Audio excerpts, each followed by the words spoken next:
हाँ तो मेरे भाई, कैसे हैं आप सभी? उम्मीद करते हैं कि आप लोग बहुत मस्त होंगे, स्वस्थ होंगे। तो आइए, आज का हम फिर से टॉपिक लेकर आए हैं।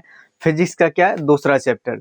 बिना टाइम को वेस्ट किए हुए हम जानेंगे कि फिजिक्स का क्या है, दूसरा चैप्टर है। और ये क्या है, प्रकाश का अपवर्तन है, जो कि हम फिजिक्स में पढ़ेंगे। तो इसमें जो वही क्वेश्चन को पढ़ा जाएगा जो जो क्या हो जाएंगे, वीवीआई होंगे, जो एग्जाम की दृष्टि से आने वाले क्वेश्चन है, केवल उसी को पढ़ा जाएगा। तो इसमें आप बोलिएगा कि ये विरल और सघन माध्यम भी वीवीआई है, तो हम बोलेंगे नहीं, सघन और विरल माध्यम वीवीआई नहीं है। बशर्ते ये आपको प्रकाश के अपवर्तन पढ़ने के लिए ये बहुत ही क्या है, वीवीआई और इम्पोर्टेंट है। तो आइए हम जानेंगे कि विरल माध्यम, जिस माध्यम में प्रकाश की चाल क्या, प्रकाश की चाल अधिक एवं घनत्व कम हो, जिस माध्यम में प्रकाश की चाल क्या हो, अधिक हो और घनत्व कम हो, उसे क्या कहते हैं, विरल माध्यम कहते हैं। जैसे में ले लीजिए आप वायु ले लीजिए, मतलब हवा।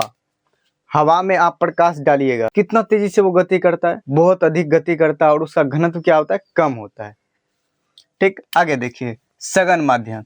जिस माध्यम में, देखिए जिस माध्यम में प्रकाश की चाल क्या है, कम। यहाँ पे देखिए प्रकाश की चाल क्या हो रहा है, अधिक हो रहा है, और यहाँ क्या हो रहा है, कम हो रहा है। प्रकाश की चाल कम एवं घनत्व क्या हो, घनत्व अधिक हो। यहाँ पे देखिए चाल कम हो और घनत्व अधिक। इसमें घनत्व कम है तो इसमें घनत्व क्या है, अधिक है। अधिक हो, जिस माध्यम में प्रकाश की चाल क्या हो, कम हो और घनत्व क्या, अधिक हो, उसे क्या कहते हैं, सघन माध्यम कहते हैं। जैसे मान लीजिए आप कांच, पानी, कांच और पानी में आप लाइट दीजिएगा प्रकाश का, तो क्या होता है कि बहुत धीमी गति करता है उसमें। ठीक, तो यहाँ तक आप समझ गए। तो आगे आइए हम समझेंगे, ये मोस्ट इम्पोर्टेंट है वीवीआई। ये बहुत ही, वीवीआई आपको ये अच्छी तरीके से याद रखना है कि देखिए 5 नंबर में इतना नहीं, इससे बड़ा भी लिखना पड़ता है। यदि आपसे 2 नंबर पूछेंगे या 5 नंबर में पूछेंगे तो वो भी हम बताएंगे आपको कि कैसे बनाना है। तो यहाँ देखिए कि लिखा है प्रकाश का अपवर्तन। जब प्रकाश की किरण, देखिए जब प्रकाश की किरण एक पारदर्शी माध्यम से दूसरे पारदर्शी माध्यम में क्या होते हैं, प्रवेश करते हैं। देखिए माध्यम में प्रवेश करती है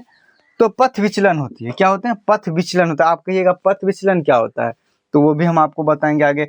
पथ विचलन होती है, इसी घटना को क्या कहते हैं, प्रकाश का अपवर्तन कहते हैं। तो उदाहरण के तौर पे आइए समझते हैं कि सबसे पहले एक लकीर खींचिए, इसको बोलते हैं अपवर्तक, अपवर्तक सतह। इसको क्या बोलते हैं, अपवर्तक सतह। और हम इस तीर से इसलिए सूचित करते हैं कि ये, इस तीर से यही पता चल रहा है कि इसका नाम है अपवर्तक सतह। ठीक, आइए हम डबल कलर से बताते हुए आपको बताएंगे कि इधर पानी लीजिए, पानी या कांच, आप कांच भी में कर सकते हैं और पानी में भी। तो हम आइए पानी में आपको करके बताते हैं। ये हो गए क्या, विरल माध्यम। विरल मतलब क्या, हवा। विरल माध्यम, माध्यम, विरल माध्यम क्या हो गए, हवा। ये क्या है, ऊपर हवा है, और ये पानी, पानी क्या हो गए, सघन, सघन माध्यम, माध्यम। ये हो गए सघन माध्यम मतलब पानी, और ऊपर क्या हो गए, हवा। अब देखिए कि जब प्रकाश की किरण एक पारदर्शी माध्यम से, ये पहला पारदर्शी माध्यम हो गए, और ये क्या हो गए, दूसरा पारदर्शी माध्यम हो गए। ठीक, जब देखिए एक पारदर्शी माध्यम से प्रकाश की किरण, अब देखिए ऐसे बारेंगे तो वो कहाँ जाएंगे, सीधे जाएंगे, सीधे जाएंगे।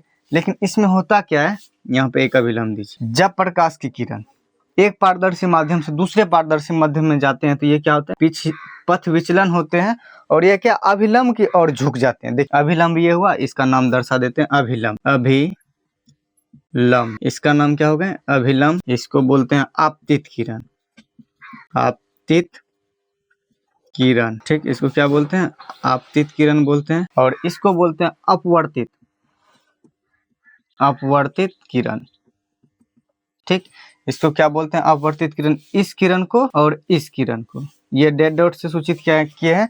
देखिए यहाँ से आपको यही पता चल रहा है कि जब प्रकाश की किरण एक पारदर्शी माध्यम से दूसरे पारदर्शी माध्यम में जाते हैं तो यह क्या होता है, पथ विचलन होते हैं। देखिए वैसे ये सीधा लाइन खींचिए तो ऐसे होता है, लेकिन ये क्या होते हैं कि मुड़ जाते हैं, पथ विचलन हो जाते हैं।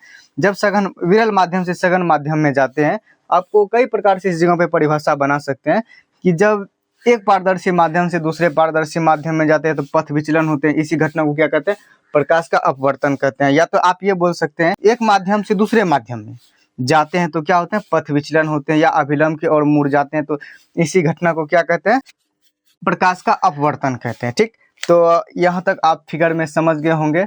यहाँ सभी का नाम भी हम दर्शा दिए हैं कि ये फर्स्ट माध्यम है और ये सेकंड माध्यम है। किरण का नाम आप तित किरण बता दिए हैं, अपवर्तित किरण, ये दोनों हो गए। ये देखिए डेड डॉट से सूचित किए हैं कि इसका किरण सीधा जा रहे हैं, लेकिन ये क्या हो रहा है, जब दूसरे पारदर्शी माध्यम हो जाते हैं ये अभिलंब की ओर मुड़ जाते हैं, या तो इसको बोल सकते हैं आप पथ विचलन हो जाते हैं। इसी घटना को क्या कहते हैं? प्रकाश का अपवर्तन कहते हैं। अब आप कहिएगा कि इतना गो में 5 नंबर मिल जाएगा, तो नहीं। अगर आपको इतना गो 2 नंबर में पूछे तो आप इतना को आराम से बना दीजिएगा। यदि आपसे 5 नंबर में पूछेंगे तो आपको क्या करना है कि इसका 2 नियम हो, वो भी हम आपको आगे बताते हैं। पहला नियम होता है कि आपतन कोण कीजिए। देखिए, आपतित किरण अपवर्तित किरण पर डाला गया लंब, ये देखिए डाला गया लंब तीनों एक ही बिंदु पे होते हैं। यहाँ देखिए एक बिंदु है। फिर दूसरा होता है कि आपतन कोण की जिया तथा परावर्तन कोण की जिया का बराबर क्या होते हैं? नियतांक होते हैं। तो आपको हम आगे बताते हैं पहले इसको। तो देखिए कि यदि आपको 5 नंबर में पूछेंगे तो क्या बताना। सबसे पहले तो आप जान गए कि प्रकाश का अपवर्तन का परिभाषा बताना है, ठीक। उसके बाद क्या करना है कि एक फिगर ड्रॉ कर देना, ठीक। उसके बाद आपको क्या लिखना है? प्रकाश के अपवर्तन के नियम। प्रकाश के अपवर्तन के नियम कितने होते हैं? 2 होते हैं। कितने होते हैं? 2 होते हैं। तो पहला अपवर्तन देखिए, पहला नियम क्या कह रहे हैं? देखिए, आपतित किरण, ठीक। उसके बाद अपवर्तित किरण तथा आपतन बिंदु पर डाला या खींचा गया लंब क्या है? तीनों एक ही सतह पे होते हैं। यहाँ पे देखिए आपतित किरण, अपवर्तित किरण पर डाला या खींचा गया लंब तीनों क्या होते हैं? एक, है ना। आपतन बिंदु पर डाला या खींचा गया लंब, यहाँ देखिए तीनों क्या होते हैं? एक ही सतह पे। ये सतह है, ये एक ही सतह पे होते हैं, ठीक। यहाँ तक आप समझ गए। आगे देख, दूसरा नियम कहता है कि आपतन कोण की जिया, आपतन कोण की जिया तथा अपवर्तन कोण की जिया। देखिए ये हो गया आपतन कोण, लिखे हैं आपतन कोण, और ये क्या हो गया? क्या? अपवर्तन कोण। आपतन कोण की जिया तथा अपवर्तन कोण की जिया का अनुपात क्या होता है? नियतांक होते हैं। क्या होता है? नियतांक मतलब कि दोनों बराबर होते हैं। ये भी कोण देखिए और ये भी कोण देखिए, दोनों बराबर है, ठीक। तो यहाँ पे देखिए अर्थात यहाँ सूत्र लिखा है कि साइन आई बटे साइन आर बराबर नियतांक। ये आपको बहुत ही वीवीआई है, वीवीआई। यदि आपका ये ना आए, लेकिन हम दावे के साथ कह सकते हैं कि ये आपका ऑब्जेक्टिव 1 नंबर होगा ही होगा, ये सूत्र। इसलिए आपको इसको ध्यान में रखना। और ये फिगर ड्रॉ, आप जितना फिगर ड्रॉ कीजिएगा उतना ही बेहतरीन आपका मार्क्स जुटेगा। इसलिए आपको यदि 5 नंबर में पूछेंगे तो पहले प्रकाश के अपवर्तन बता देना है। उसके बाद नहीं भी फिगर ड्रॉ कीजिएगा तो कोई बात नहीं, लेकिन उसके बाद जब नियम बताइएगा तो आप फिगर ड्रॉ कर दीजिएगा। इससे होगा कि एग्जामिनर को ये पता लगेगा कि नहीं बच्चा में थोड़ा टैलेंट है, तो वो क्या करेंगे कि आपको फुल बा फुल मार्क्स देंगे। तो इसलिए आपको ये सब याद रखना है। और यहाँ पे आप जानते हैं कि ये क्या है? सघन माध्यम, और ये क्या है? विरल माध्यम हम लिख दिए। विरल माध्यम मतलब हवा, सघन माध्यम पानी, ये अपवर्तक सतह है, ठीक। ये अभिलंब है, देख लीजिए तीर से दर्शा दिए हैं। आपतन कोण है साइन आई, उसके बाद अपवर्तन कोण है साइन आर, ठीक। आपतित किरण ये है, परावर्तित किरण अपवर्तित किरण ये है। परावर्तित किरण होते हैं प्रकाश के परावर्तन में, इसमें क्या होता है? अपवर्तित किरण। और आप जानते हैं कि इसका परिभाषा जब प्रथम माध्यम, जब एक माध्यम से दूसरे माध्यम में प्रवेश करते हैं तो क्या होते हैं? पथ विचलन होते हैं या अभिलंब की ओर मुड़ जाते हैं। इसी घटना को क्या कहते हैं? प्रकाश के अपवर्तन कहते हैं। और प्रकाश के अपवर्तन के नियम 2 है, वो आपको यहाँ लिख देना। आपतित किरण अपवर्तित किरण तथा आपतन बिंदु पर डाला या खींचा गया लंब क्या है? तीनों एक ही सतह पे होते हैं। पहला लिख देना। दूसरा लिख देना आपतन कोण की जिया तथा अपवर्तन कोण की जिया का अनुपात क्या होता है? नियतांक होते हैं। उसके बाद ये सूत्र आपको याद रखना है। उसके बाद आप फिगर ड्रॉ कर दीजिएगा, आपका फुल बा फुल मार्क्स आ जाएंगे। चलिए इसको मिटाते हैं और आगे जाओ। तो देखिए कि अगला भी जो है कि मोस्ट इम्पोर्टेंट क्वेश्चन, उसको हम जानते हैं। देखिए कि ये भी आपका बहुत ही क्या है? वीवीआई है, बहुत ही क्या है? वीवीआई है। सब्जेक्टिव के लिए नहीं है, लेकिन ऑब्जेक्टिव के लिए बहुत ही क्या है? वीवीआई है। तो देखिए हम लिखे निर्वात में प्रकाश की चाल। निर्वात में प्रकाश की चाल कितना होते हैं? इकाई, दोहाई, सैकड़ा, हजार, 10,000, लाख, मतलब 3 लाख किलोमीटर पर सेकेंड। आपसे ये नहीं है कि किलोमीटर में ही पूछेंगे, आपसे मीटर में ही पूछ सकते हैं, मीटर पर सेकंड में पूछ सकते हैं। तो उसको कैसे निकालिएगा? तो आप जानते हैं, आप लोग जानते होंगे कि 1 किलोमीटर बराबर कितना होते हैं? 1000 मीटर होते हैं ना। 1000 मीटर होते हैं तो 3 लाख किलोमीटर पर सेकंड बराबर कितना होंगे? तो यहाँ पे लिखिए 3 लाख। इकाई, दोहाई, सैकड़ा, हजार, 10,000, लाख, गुना कीजिए किससे? 1000 से। 1000 से। अब देखिए कि यहाँ पे 3 दीजिए, ठीक। गुना करने का सबसे आसान तरीका जीरो वाले, 1 2 3 4 5, 5 गो है, यहाँ पे 5 शून्य दीजिए, ठीक। 5 को जीरो दे दिया। उसके बाद देखिए इधर कितना है? 3 को, 1 2 3, मीटर पर सेकेंड, ये मीटर पर सेकेंड हो गया। अब इसको इनवर्स में लिखना है तो कैसे लिखना है, 3 दे देना है, गुना दे देना, मल्टीप्लाई कर देना है 1। अब देखिए एक पे कितने के जीरो होंगे, 1 2 3 4 5 6 7 8, तो हो जाएंगे 10⁸ मीटर पर सेकेंड। यदि आपसे पूछेंगे मीटर में, निर्वात में प्रकाश की चाल यदि पूछेंगे आपसे मीटर में, तो आपको बताना क्या है, आपको या तो ऐसा दिया रहेगा या तो आपको कैसा ऐसा में ऑब्जेक्टिव में दिया रहेगा ऑप्शन में। तो आपको ये ध्यान में रखना है कि यदि पूछेंगे निर्वात में प्रकाश की चाल मीटर में, तो आपको लिखना है 3 × 10⁸ ठीक। उसके बाद यदि आपसे ऐसे पूछेंगे कि निर्वात में प्रकाश की चाल किलोमीटर में, आपको 3 लाख किलोमीटर पर सेकंड बता देना। यदि आपने सुनना रहेंगे तो आप सिर्फ ये याद रखिएगा कि 3 पे 8 गो सुनना, 3 पे 8 गो सुनना, 3 लाख किलोमीटर पर सेकंड हो जाते हैं। और यहाँ पे देखिए ऐसे कितना होते हैं, 21 22 11 हजार 10,000 लाख 10 लाख करोड़ 10 करोड़ 10 करोड़ मीटर पर सेकंड हो जाते हैं। यहाँ पे देखिए प्रकाश की चाल निर्वात में 10 करोड़ मीटर पर सेकंड हो जाते हैं, ये मीटर पर सेकंड में, ठीक।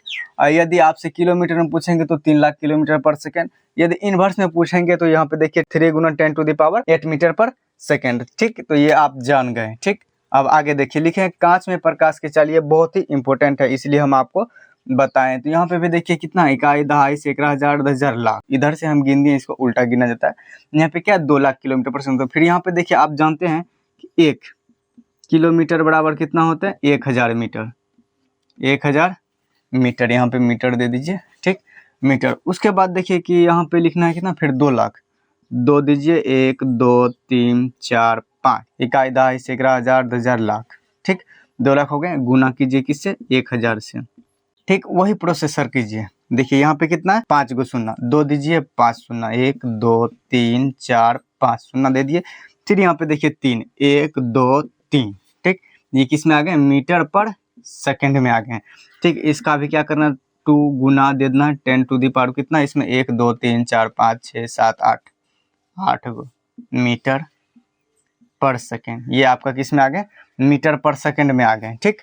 आगे देखिए यहाँ पे देखिए हवा में प्रकाश की चाल, क्या हवा में प्रकाश की चाल, फिर लिखिए 1 किलोमीटर बराबर कितना होते हैं, 1000 मीटर होते हैं ना। फिर यहाँ पे देखिए कि यदि 2 दीजिए, 2 5, उसके बाद देखिए 000 है, 1 2 3, ठीक, गुना 1000 से कीजिए, ठीक। उसके बाद देखिए ये क्या है, मीटर पर सेकेंड में आ गए, ठीक। अब देखिए कि इसको मल्टीप्लाई कीजिए, तो यहाँ पे क्या लिखना है, 2 2 5, कितना जीरो है, 3 गो, 1 2 3, ठीक। उसके बाद देखिए यहाँ पे क्या है, 3 गो, 1 2 3। तो अब देखिए इसका इनवर्स में निकालिए, मीटर पर सेकेंड है, ठीक। तो इसका इनवर्स में निकालिए, इनवर्स में आप जब निकालिएगा तो कितना, 2 2 5 गुना 10⁻, देखिए यहाँ कितना है, 1 2 3 4 5 6, तो 6 में आ गए, ठीक। ये मीटर पर सेकेंड। यदि आपसे ये इस प्रकार दिया रहेंगे तो देखिए 2.25 गुना 10⁻, देखिए इधर कितना गए हैं, कितना अंक गए, 1 2 अंक अगर गए तो यहाँ पे 2 शून्य जुट जाएंगे, तो 8 मीटर पर सेकेंड। आपको ध्यान में रखना है कि आपको इस प्रकार से ऑप्शन दिया गया है या आपको इस प्रकार से दिया गया है, आपको ये दोनों भी ध्यान में देना। ये नहीं कि 225 गुना 10⁸ दिया रहेगा तो आपको टिक लगा देना, नहीं। यहाँ पे देखना ये पॉइंट को, यदि ये पॉइंट दिया रहेगा तभी 8 सही होगा। यदि ये पॉइंट नहीं दिया हो रहेगा, दशमलव नहीं दिया रहेगा, तो क्या ये सही होंगे और ये क्या हो जाएंगे, गलत हो जाएंगे। तो हमें उम्मीद है कि ये आपको समझ में आ गए होंगे। ये तीनों क्या है, वीवीआई है। ये सब्जेक्टिव के लिए वीवीआई नहीं है, लेकिन आपको ऑब्जेक्टिव के लिए बहुत ही वीवीआई है। आपके मार्क्स में 4 चांद लगा देंगे, कम से कम तो 1 नंबर फिक्स है। ये 3 गो में से 1 नंबर फिक्स है, हर साल का रिकॉर्ड है, ये पूछता ही है, ठीक ना। तो अब देखिए कि अगला टॉपिक मेरा है कि हमारे दैनिक जीवन में, क्या हमारे दैनिक जीवन में प्रकाश के अपवर्तन से जो घटना होते हैं उसके बारे में जानेंगे। तो देखिए कि पहला तो होता है कि पानी में रखा हुआ सिक्का, क्या पानी में रखा हुआ सिक्का अपना वास्तविक आकार से क्या ऊपर उठा हुआ प्रतीत होता है, ठीक, ये आप जान गए। दूसरा देखिए कि पानी से भरा गिलास, पानी से भरा बाल्टी, सॉरी गिलास नहीं, पानी से भरा बाल्टी का कम गहराई दिखना।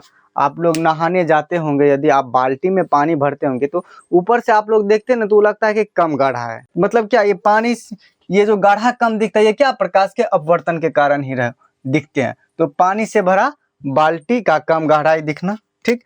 तीसरा देखिए पानी की सतह पर लकड़ी का मुड़ा दिखना। आप लोग देखते होंगे कि पानी उनी में देखते होंगे कि जैसे लकड़ी होता है ना, वो ऐसे मुड़ा हुआ दिखता है। तो वही पानी का यहाँ देखिए कि पानी की सतह पर लकड़ी का मुड़ा दिखना, ये भी क्या प्रकाश के अपवर्तन की घटना के कारण ही होते हैं। उसके बाद देखिए चाशनी में, आप लोग जाते होंगे दुकान में मिठाई खरीदने के लिए, चाशनी, उसमें देखते होंगे रसगुल्ला जो होता है वो अपना वास्तविक रूप से बड़ा रहता है। जब उसको निकालते तो वो लगता है छोटा, लेकिन जब वो चाशनी में रहता है लगता है आज तुरी बड़की टाक।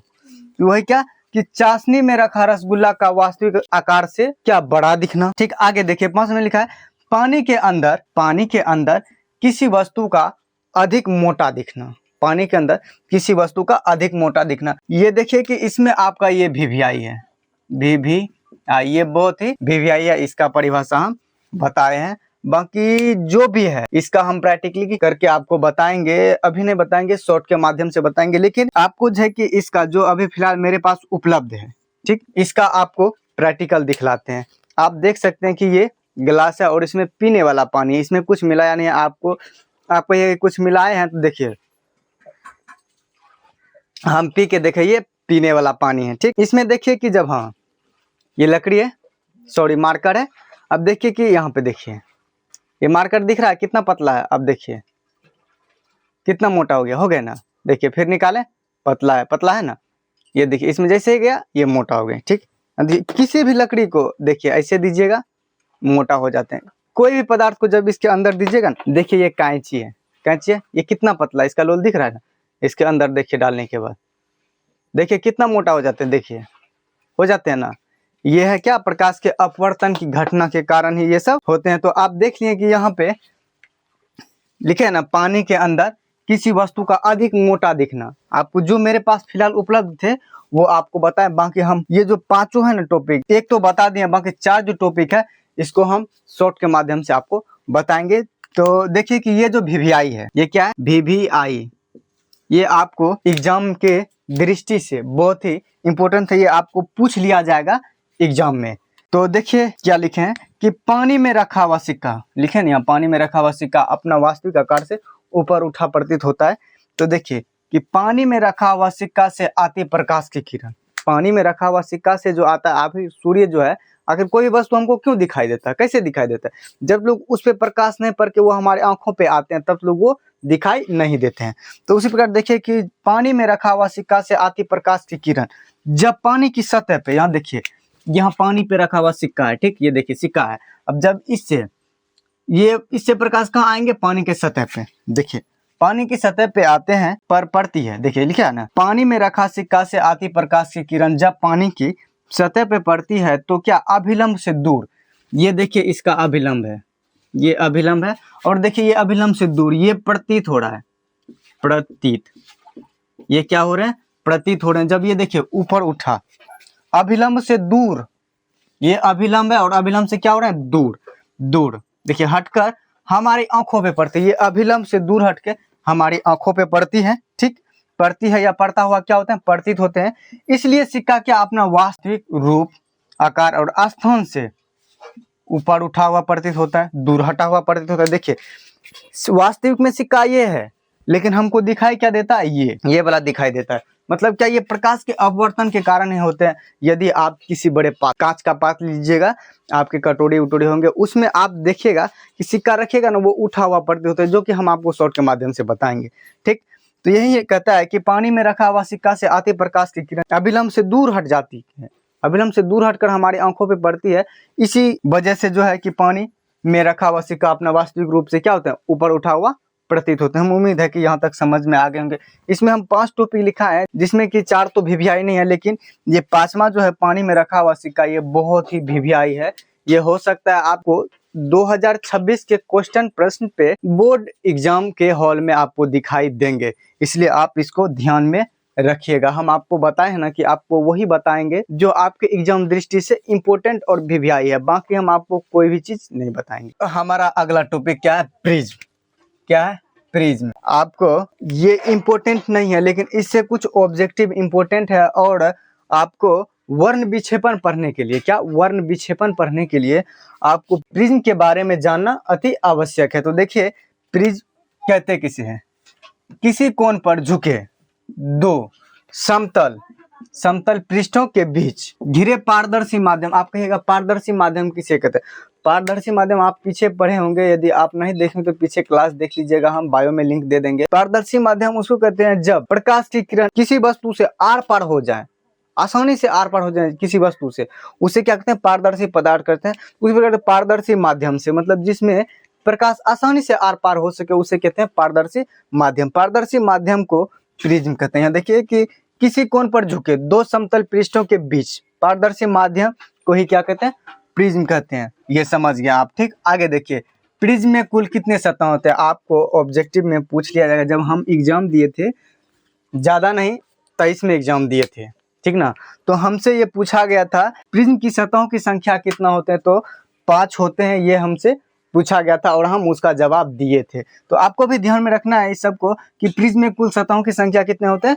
5 होते हैं। ये ऑब्जेक्टिव आपको याद रखना है। उसके बाद देखिए, प्रिज्म में अपवर्तक कोणों की मान कितने होते हैं? 60 डिग्री होते हैं। ये सब आपको थोड़ा दिमाग में रखना है, क्या पता आपके ऑब्जेक्टिव में पूछ लिया जाए, तो ये सब आपको दिमाग में रखना है। प्रिज्म में अपवर्तक कोण अधिक होने के कारण, अपवर्तक कोण अधिक होने के कारण क्या होते हैं? विचलन कोण अधिक होते हैं। जैसे 7 रंग में विभक्त होते हैं, तो प्रिज्म में अपवर्तन कोण होते हैं, ठीक ना, अधिक होते हैं, तभी ना इसमें विचलन अधिक होते हैं। यदि अपवर्तन कोण अधिक नहीं होते तो विचलन नहीं होते, तो क्या हमें किसी सफेद पट्टी पे 7 रंग का कलर दिखाई देता? नहीं दिखाई देता। तो इसलिए हम आपको प्रिज्म के माध्यम से समझाते हैं, प्रिज्म बताते हैं। सबसे पहले प्रिज्म को बनाना कैसे है, तो सबसे पहले क्या करना है? एक आयताकार सिल्ली देना है, ठीक। आप देखिए प्रिज्म हम कैसे बनाते हैं, इसको ऐसे तीर लीजिए कोना कोनी, ठीक। फिर उसके बाद जैसे इसमें दिए त्रिभुज, उसी प्रकार से त्रिभुज दीजिए, ठीक। उसके बाद आप इस पार्ट को मिटा दीजिए, ठीक, और ऐसे खींच दीजिए। ये क्या होगा? प्रिज्म हो गया। इसी पर जब प्रकाश, श्वेत प्रकाश, आप कहिएगा कि लाइट का भी प्रकाश डाल देंगे तो नहीं निकल जाएगा, श्वेत प्रकाश तो नहीं निकलेंगे। ये सूर्य का प्रकाश जब इस पे पड़ेंगे ना, तो तभी ये क्या होते हैं? 7 रंग में विभक्त होते हैं। 1 2 3 4 5 6 और 7 रंग में विभक्त होते हैं, जिसमें कि आपको आगे बताएंगे होते हैं बेजानी, हाफी नाला। याद करने का हम ट्रिक भी आपको बताएंगे अगले चैप्टर में, जिसमें प्रिज्म है वर्ण विक्षेपण, उसमें बताएंगे। फिलहाल आप देखिए कि प्रिज्म के अपवर्तक कोण, देखिए ये कोण कितना है? अधिक होंगे। ये जो कोण हो रहे हैं अपवर्तक कोण, इसी को बोलते हैं। ये कोण, ये जो कोण बन रहे हैं, इसी को कहते हैं अपवर्तक कोण कहते हैं, जिसके कारण से विचलन क्या होते हैं? अधिक होते हैं, ठीक। अपवर्तन कोण होने के कारण क्या होते हैं? विचलन अधिक होते हैं। सॉरी, ये विचलन नहीं होंगे, इसका कोण ये होंगे। एक यहाँ पे कोण हो रहे हैं, ये देखिए, इसमें विचलन कोण क्या अधिक है? देखिए ये है कोण, इसमें विचलन कोण अधिक है। आपको हम दिखाते हैं, यहाँ पे देखिए, ये आप प्रिज्म देख रहे हैं, सेम देखिए, ऐसे हम रखिए, देखिए इसका ऐसे त्रिभुज बन रहा है और इसका ऊपर ऐसे बन रहा है, देखिए बन रहे हैं ना, सेम ऐसे ही प्रिज्म होते हैं। जब इसी पे क्या होते हैं कि इस तरफ से जब श्वेत प्रकाश या इस तरफ से किसी भी तरफ से प्रकाश गुजारिए, जब गुजारते हैं तो इधर क्या होते हैं? 7 रंग में विभक्त हो जाते हैं। इसमें देखिए कि कितने सतह हम यहाँ पे लिखे हैं? 5। देखिए कितना, 1 2 हुए, एक इधर मेरे इधर 3, एक आपके इधर 4 और एक नीचे 5 हुए ना। इसी प्रकार से सतह इसमें कितने हैं? 5 है। कोण इसमें अधिक नहीं है, देखिए ये कोण हुए, ये कोण हुए, फिर यहाँ पे। इसी कोण के वजह से जो है कि इसमें विचलन कोण क्या होते हैं? अधिक। इसको बोलते हैं विचलन कोण। इसको क्या बोलते हैं? विचलन कोण। और इसमें प्रिज्म के अपवर्तक कोण ये हो गए और ये विचलन कोण हो गए। ये भी कोण है लेकिन ये विचलन कोण हो गए और ये क्या हो गए? अपवर्तक कोण होंगे। तो इसमें प्रिज्म में कितने होते हैं? 5 सतह होते हैं। इसमें क्या होते हैं? विचलन अपवर्तक कोण अधिक होते हैं, जिसके कारण से विचलन कोण क्या होते हैं? अधिक हो जाते हैं। हमें उम्मीद है कि ये आप समझ गए होंगे। बाकी प्रिज्म से कैसे 7 रंग में विभक्त होते हैं ये भी थोड़ा मोड़ा आपको बता दिए, कौन प्रकाश डालने के बाद 7 रंग का विभक्त होता है। बाकी आपको पूरे विस्तार से हम बताएंगे अगला टॉपिक जब पढ़ेंगे आगे चैप्टर में, तीसरा चैप्टर में, तो आपको बिल्कुल फ्रेश से ही हम बताएंगे। तो फिलहाल ये आप समझ गए होंगे प्रिज्म के बारे में इंट्रोडक्शन। तो आपको आगे कुछ बता, तो देखिए कि अब मेरा अगला टॉपिक क्या है? लेंस है। लेंस में ये जो है कि आपको ऑब्जेक्टिव के लिए वीवीआई है। किसके लिए? ऑब्जेक्टिव के लिए बहुत ही क्या है? वीवीआई है। अब आप देखिए कि लेंस कहते किसे? पारदर्शक पदार्थ का वह टुकड़ा जो निश्चित ज्यामितियों से घिरा हो, उसे क्या कहते हैं? लेंस कहते हैं। देखिए पारदर्शक पदार्थ का वह टुकड़ा जो निश्चित ज्यामितियां से क्या हो, घिरा हो, उसे क्या कहते हैं, लेंस कहते हैं। देखिए लेंस कितने प्रकार के होते हैं हम वो जानेंगे। क्या लेंस, लेंस क्या लेंस जानेंगे कितने प्रकार के होते हैं।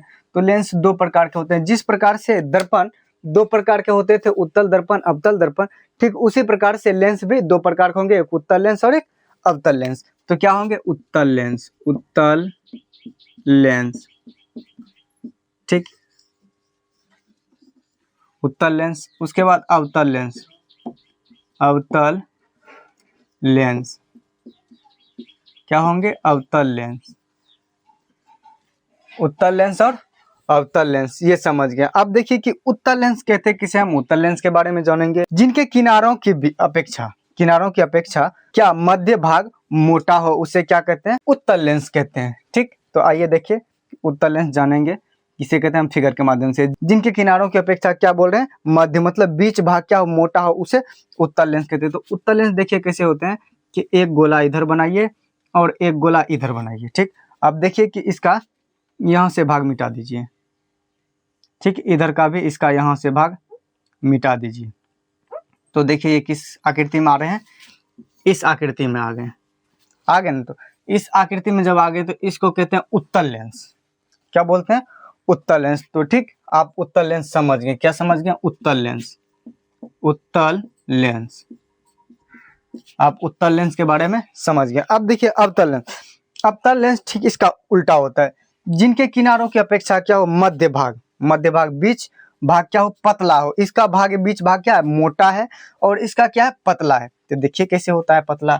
देखिए कि एक यहाँ से गोला लीजिए, ठीक, और एक यहाँ से गोला लीजिए। ठीक, अब इसमें देखिए कि आप इसको जोड़िए और इसको जोड़िए, और यहाँ से इस पार्ट को क्या कीजिए, मिटा दीजिए, इस पार्ट को आप क्या कीजिए, मिटा दीजिए।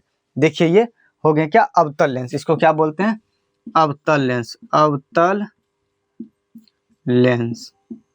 ये किस आकृति में आ गए, देखिए एक इधर से छोटी ब्रैकेट, एक इधर से छोटी ब्रैकेट, इसको ऐसे घेर दीजिए, ये क्या होगा, अवतल लेंस। इसमें होते हैं क्या कि जैसे उत्तल लेंस में ये हो जाते हैं प्रधान अक्ष, मान लीजिए, ठीक, इसका बीच भाग ऐसे होता है, इसका भी बीच भाग ऐसे होता है, ये प्रधान अक्ष। इसमें होता है कि जब प्रकाश की किरण सतह के समांतर चलते हैं तो इसमें क्या होते हैं कि जुट जाते हैं, ऐसे प्रकार के फोकस बिंदु पे जुटते हैं। और इसमें क्या होता है, जब प्रकाश की किरण पड़ते हैं तो ऐसे छितरते हैं, और इसका जुटता हुआ प्रतीत यहाँ पे होते हैं। बाकी जो कि हम आपको आगे बताएंगे, फिलहाल हम आपको उत्तल लेंस में इतना बता दिए।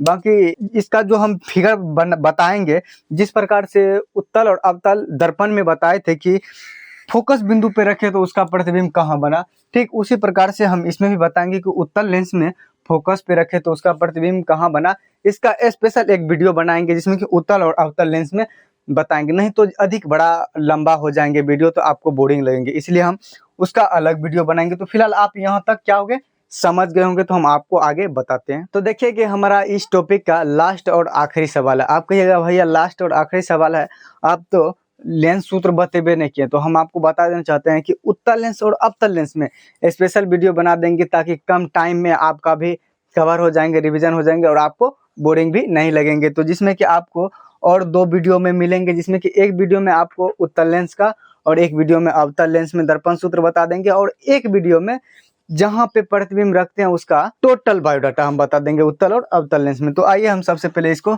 जान लेते हैं। लास्ट और आखिरी सवाल क्या है, लेंस की क्षमता। हम लेंस पढ़ लिया, आखिर लेंस का क्षमता भी तो पढ़ना चाहिए ना, कि उसका पावर क्या है। तो देखिए कि क्या कहते हैं, तो लेंस की फोकस दूरी के व्युत्क्रम से मापने की क्षमता, लेंस के फोकस दूरी से व्युत्क्रम मतलब क्या होता है, उल्टा मापने की क्षमता को क्या कहते हैं, लेंस की क्षमता कहते हैं। ठीक, इसे किसे सूचित करते हैं, देखिए यहाँ पे पी से, इसे पी से सूचित करते हैं। और आपको ये वीवीआई ऑब्जेक्टिव रख लीजिए, वीवीआई, ठीक, आप ये नहीं याद रखिएगा कोई बात नहीं, लेकिन इसका ये वीवीआई ऑब्जेक्टिव, ये सूत्र याद रख लीजिएगा कि लेंस की क्षमता बराबर सूत्र होता है 1/f, मतलब क्या, उल्टा, देख रहे हैं यहाँ 1/f। व्युत्क्रम से मापने की क्षमता को क्या कहते हैं, लेंस की क्षमता कहते हैं। यहाँ देखिए 1/f, ठीक, इसको यदि आप ऐसे लीजिएगा तो देखिए यहाँ पे क्या हो रहे हैं, P बराबर F इनवर्स आते हैं। देखिए एफ इनवर्स आते हैं। तो यहाँ कह रहे हैं कि उल्टा मापने की क्षमता को क्या कहते हैं, लेंस की क्षमता कहते हैं, इसे पी से सूचित किया जाता है। आप यहाँ तक समझ गए। अब आप आगे देखिए कि उत्तल लेंस की क्षमता। लेंस तो दो प्रकार के पढ़े हम, एक उत्तल पढ़े एक अवतल पढ़े, तो उसका क्षमता देखेंगे ना। तो देखिए कि लेंस की, उत्तल लेंस की क्षमता धनात्मक होती है। उत्तल लेंस की क्षमता धनात्मक होती है क्योंकि इसका फोकस दूरी क्या है, धनात्मक होता है। तो हम जानेंगे ना फोकस दूरी कैसे धनात्मक होता है। तो आइए लेंस बना लेते हैं पहले। ये क्या है, उत्तल लेंस बना लिए, इसका कोना रहेगा, ठीक। उसके बाद इसे देखिए, जब इसमें अपवर्तक सतह के जब समांतर किरण जाते हैं तो इसमें क्या होते हैं कि फोकस दूरी पे जुड़ते हैं। और इधर क्या है, देखिए ये धनात्मक में है। यहाँ देखिए लेंस की क्षमता धनात्मक होती है क्योंकि इसका फोकस दूरी ये जो दूरी है, देखिए यहाँ से यहाँ तक की दूरी फोकस दूरी कहलाते हैं। और ये क्या धनात्मक हो रहे हैं, तो इसलिए ये क्या हो जाएंगे, उत्तल लेंस की क्षमता धनात्मक होती है क्योंकि इसका फोकस दूरी क्या होता है, धनात्मक होते हैं। आपसे पूछ लिया जाएंगे कि उत्तल लेंस की क्षमता, ऑब्जेक्टिव में पूछेंगे उत्तल लेंस की क्षमता धनात्मक होते हैं क्यों। ऑप्शन में आपको 3-4 प्रकार से देंगे कि फोकस दूरी धनात्मक होते हैं, फोकस दूरी ऋणात्मक होते हैं, फोकस दूरी धनात्मक ऋणात्मक दोनों होते हैं, या इनमें से कोई नहीं। तो आपको ध्यान में रखना है कि फोकस दूरी क्या होते हैं, धनात्मक होते हैं। आपको ये ध्यान में रखना है। आगे देखिए कि अवतल लेंस, अवतल लेंस की क्षमता, अवतल लेंस की क्षमता ऋणात्मक होती है, ठीक। क्यों होती है, तो इसका फोकस दूरी क्या होते हैं, ऋणात्मक होते हैं। तो आइए देखेंगे कि ना कि हम फोकस दूरी कैसे ऋणात्मक होते हैं। तो हम बताएं कि अवतल लेंस कैसे बनाया जाता है, ठीक। जब अपवर्तक सतह के समांतर जब किरण गुजरते हैं तो ये यहाँ से क्या होता है, ऐसे फैलते हैं। जब ये फैलते हैं तो अब देखिए कि इसका यहाँ फोकस बन रहे ना, यहाँ फोकस। अब देखिए इधर प्लस पॉइंट में थे और इधर क्या है, माइनस पॉइंट में। इधर माइनस पॉइंट में, तो यहाँ से इसका फोकस दूरी बन रहती है क्या, माइनस में। अवतल लेंस की क्षमता ऋणात्मक होती है क्योंकि इसका फोकस दूरी देखिए क्या हो रहे हैं, ऋणात्मक हो रहे हैं। ये क्या है, ऋणात्मक, इधर साइड ऋणात्मक, इधर साइड धनात्मक। तो ऋणात्मक होने, तो हमें उम्मीद है कि ये समझ में आ गए होंगे। और आपको ये ध्यान में रखना है कि आपको ऑब्जेक्टिव में पूछ लिया जाएगा, 100% है कि लेंस की क्षमता का मात्रक क्या होता है, मीटर इनवर्स, या आपको दिया रहेगा 1/मीटर, मीटर इनवर्स या 1/मीटर। तो आपको ध्यान में रखना, ये सब क्या बहुत ही वीवीआई ऑब्जेक्टिव हम आपको बता रहे हैं, ठीक ना। परंतु इसका प्रतिलोम मात्रक, इसका देखिए प्रतिलोम मात्रक, आपसे ऐसे पूछ लेंगे कि लेंस की क्षमता का प्रतिलोम मात्रक क्या होता है, तो आपको बताना कि डायोप्टर। इसे किसे सूचित करते हैं, डी से। या तो आपको ऑप्शन में डी दिया रहेगा या तो डायोप्टर दिया रहेगा, ठीक ना। तो आपको इसको ध्यान में रखना है कि लेंस की प्रतिलोम क्षमता क्या होते हैं, डायोप्टर होते हैं। और लेंस की क्षमता का मात्रक क्या होते हैं, मीटर इनवर्स या 1/मीटर होते हैं। तो 1 डायोप्टर बराबर होते हैं 1 मीटर इनवर्स। अब जितना डायोप्टर बढ़ेगा उतना ही क्या होंगे, मीटर इनवर्स भी बढ़ेंगे, ठीक। आगे देखिए आवर्धन, आवर्धन किसे कहते हैं, प्रतिबिंब की ऊंचाई, ठीक। प्रतिबिंब, अब देखिए कि यहाँ पे ऐसे प्रतिबिंब रखें और यहाँ पे वस्तु है, यहाँ क्या कहते हैं, प्रतिबिंब की ऊंचाई तथा वस्तु की ऊंचाई के अनुपात को क्या कहते हैं, अनुपात, दोनों की अनुपात को क्या कहते हैं, आवर्धन कहते हैं, ठीक। प्रतिबिंब की ऊंचाई एवं वस्तु के ऊंचाई के अनुपात को क्या कहते हैं, आवर्धन कहते हैं। इसका सूत्र देखिए, ये सब भी वीवीआई ऑब्जेक्टिव है कि मीटर बराबर होते हैं वस्तु दूरी को किससे, एच से, सॉरी प्रतिबिंब को एच डैश से सूचित किए हैं और वस्तु दूरी को एस से सूचित किए हैं। तो यहाँ पे देखिए प्रतिबिंब की दूरी को क्या कहते हैं, प्रतिबिंब की दूरी को भी से सूचित करते हैं और वस्तु दूरी को यू से सूचित करते हैं। तो मीटर बराबर, आवर्धन बराबर हो जाएंगे प्रतिबिंब दूरी बटे वस्तु की दूरी भी बटे यू, ठीक। हमें उम्मीद है कि आपको यहाँ तक समझ में आ गए होंगे और आज का क्लास यहीं पे होते हैं खत्म। यदि आपको कोई डाउट हो तो कमेंट में जरूर बताइएगा। अगर आपको क्लास एक बार में समझ में नहीं आए होंगे, हम समझ रहे हैं, तो एक बार और आप देख लीजिएगा, आपको बिल्कुल समझ में आ जाएंगे। और आप इस क्लास को हल्का में नहीं लीजिएगा, ये बहुत ही इंपॉर्टेंट क्लास है, तो इसको आपको गेन करना है।